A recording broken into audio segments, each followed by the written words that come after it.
Exam के पहले कैसे हम लोग पूरा जो सब्जेक्ट है उसको रिवाइज कर ले सो दैट एग्ज़ाम में हमें दीदी कुछ तो याद आए। तो ये हम कैसे कर सकते हैं, क्योंकि दीदी एक सब्जेक्ट को रिवाइज करने के लिए मिनिमम हमको 5 से 6 डेज तो चाहिए ही चाहिए होते हैं। तो इतने सारे दिन जब एक सब्जेक्ट के लिए चाहिए होते हैं तो एक दिन पहले हम लोग कैसे रिवाइज करेंगे। Hi everyone and welcome back to our channel. मैं हूँ CS पारशी पारेख और आज हम बात करने वाले हैं for one day before exam आप कैसे हर एक सब्जेक्ट को एक दिन में रिवाइज कर सको। बिकॉज अगर आप एक ग्रुप दे रहे हो तो आपके पास एक दिन तो भी पूरा का पूरा होगा, लेकिन जो भी स्टूडेंट्स ऐसे हैं जो बोथ ग्रुप्स एक साथ दे रहे हैं तो उन लोगों के पास इतना टाइम नहीं होगा, सिर्फ और सिर्फ कुछ घंटे होंगे जो जिसमें उनको पूरा का पूरा सब्जेक्ट रिवाइज करना होगा। अब कुछ बातें मैं पहले ही बता दूं, क्योंकि एग्ज़ाम के पहले का एक दिन है तो नींद वैसे भी थोड़ी कम आती है। आप ऐसे समझ लीजिए कि हार्डली आपकी 4 से 5 घंटे मैक्सिमम नींद हो सकती है। कुछ अगर ज़्यादा ऐसे स्टूडेंट्स होंगे एकदम टॉपर टाइप के तो वो तो हार्डली 3-4 घंटे कुछ सोते होंगे या 2-3 घंटे सोते होंगे। बट ये कुछ ऐसी टिप्स है जिसको अगर आप फॉलो करोगे तो एक दिन पहले आप आराम से पूरे सब्जेक्ट का रिविजन कर सकोगे। So let's get started. First thing you have to do is go through topics from which short questions are asked. जो वेरी इंपॉर्टेंट वाले चैप्टर्स है, मैंने आपको ऑलरेडी जो इंपॉर्टेंट चैप्टर्स है उसका पूरा का पूरा लिस्ट दे दिया है। अगर जिनको भी नहीं पता है मैंने डिस्क्रिप्शन बॉक्स में उसका लिंक डाला है, यहाँ पर कहीं पे तो भी आई आइकन में भी आपको वो मिल जाएगा।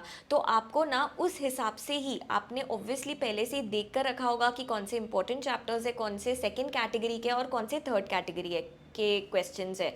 तो जो फर्स्ट कैटेगरी के क्वेश्चंस है वेरी वेरी इंपॉर्टेंट वाले वो आपको पहले कवर करने हैं। इससे क्या होगा, इससे जो 50 to 60% सिलेबस है यही पूरा हो जाएगा। ठीक है। अच्छा, divide your time slots against chapters you are going to revise. Suppose कोई ऐसे बहुत ही लेंदी चैप्टर है, ऐसा नहीं कि भावनाओं में बह जाना है और 3-4 घंटे हमको बस अगर एक ही सब्जेक्ट के एक ही चैप्टर को लग गए तो फिर ऐसे नहीं चलेगा। तो इसीलिए ना एक पर्टिकुलर टाइम स्लॉट दे दो कि ये चैप्टर को मुझे इतने टाइम में रिवाइज करना है, तो आपके लिए ईजी हो जाएगा और आप थोड़ा क्विकली स्कैन कर पाओगे। आपको यहाँ पर एकदम लेंदी एक एक शब्द पढ़ के नहीं करना है रिविजन, क्योंकि टाइम थोड़ा सा कम है आपके पास, तो थोड़ा सा क्विकली आपको रिवाइज करना पड़ेगा। All right, polish your revisions by going through section numbers, forms, case laws. अगर आपने अलग से कोई लिस्ट प्रिपेयर किया होगा जहाँ पे सिर्फ सेक्शन नंबर्स लिखे हुए हैं या सिर्फ फॉर्म्स लिखे हुए हैं या सिर्फ केस लॉज लिखे हुए हैं इंपॉर्टेंट वाले, तो उसको आप याद से रिवाइज कर लीजिएगा। क्योंकि जो ऐसे सेक्शंस है जो आने वाले या फिर ऐसी कोई लिमिट्स है कि बताओ CSR कौन सी कंपनीज को करना पड़ता है, कि इतने करोड़ का अगर उनका पेड अप शेयर कैपिटल रहा, इतने करोड़ का टर्नओवर रहा, ये जो सारे क्वेश्चंस होते हैं ना ये आने ही आने वाले हैं लिमिट्स वाले। तो ये आप मेक श्योर करिए कि अलग से इसको रिवाइज करके जाए। अगर ऐसी कोई इंपॉर्टेंट चीज़ है जो आपको ऐसे लगता है कि पूछ सकते हैं, उसको आप अच्छे से रिवाइज कर ले। Do not go for detailed revision. Now this is a very important thing. हम लोगों को यहाँ पर डिटेल रिविजन नहीं करना है। जितना फास्ट हम लोग अगर सिर्फ पॉइंटर्स भी पढ़ लेते हैं तो that is sufficient for us. Yes, क्योंकि उसके अंदर का कंटेंट तो हम खुद से भी लिख सकते हैं। So scan the pages as quickly as possible. इसका मतलब ये भी नहीं कि कुछ भी नहीं पढ़ा। स्कैन करने का मतलब है कि ऊपर ऊपर से माइंड में देखना कि अच्छा ये पॉइंट के अंदर तो ये वाली चीज़ थी, ये पॉइंट के अंदर तो वो वाली चीज़ थी, ऐसे करके। अच्छा, सम अप कर दूँ तो सारे इंपॉर्टेंट चैप्टर्स को पहले ख़त्म करो। जितने भी वेरी इंपॉर्टेंट चीज़ें हैं अगर आपने कहीं पे नोट डाउन करके रखी है कि यार ये तो मुझे गो थ्रू करना ही है एग्ज़ाम में जाने से पहले, उसको आप अलग से लिख लो और उसको फिर आप एग्ज़ाम के पहले रिवाइज कर लेना। ठीक है।